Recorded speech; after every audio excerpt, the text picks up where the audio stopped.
Jennifer Aniston is fed up with tabloids. Who has sold more tabloid magazines over the last 15 years than Jennifer Aniston? But after constantly being scrutinized post-lunch for a baby belly, with headlines declaring she's finally pregnant, she's had it. The actress penned an essay for the Huffington Post on Tuesday, breaking her long-time stance of ignoring gossip chatter. "Let me start by saying that addressing gossip is something I have never done. I don't like to give energy to the business of lies, but I wanted to participate in a larger conversation that has already begun and needs to continue," she wrote. "And just in case you were wondering, for the record, I am not pregnant," she says. "What I am is fed up.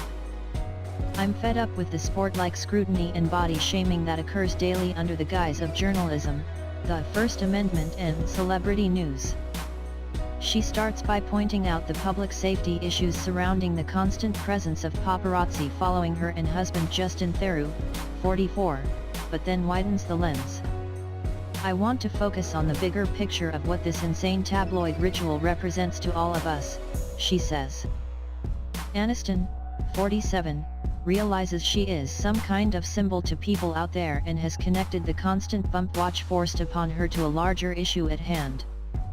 "The way I am portrayed by the media is simply a reflection of how we see and portray women in general, measured against some warped standard of beauty," she says.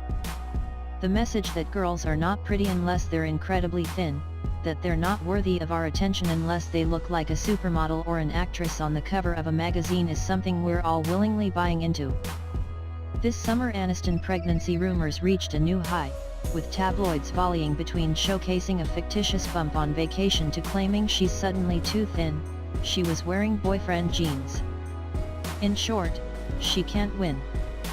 "This past month in particular has illuminated for me how much we define a woman's value based on her marital and maternal status," says Aniston, citing more pressing stories like mass shootings, Supreme Court decisions and the upcoming election.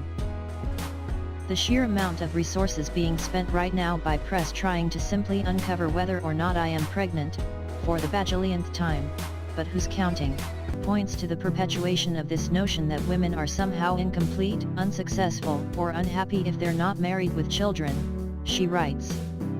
Here's Aniston's truth, in her own words.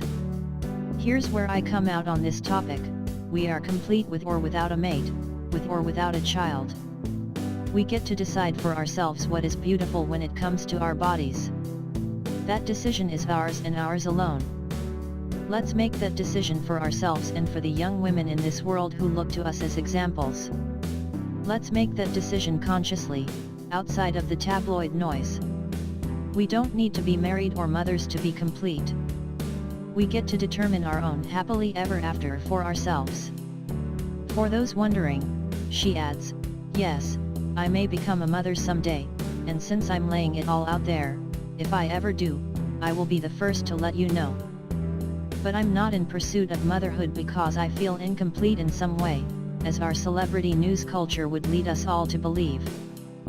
I resent being made to feel less than because my body is changing or I had a burger for lunch and was photographed from a weird angle and therefore deemed one of two things, pregnant or fat." Read her full essay here.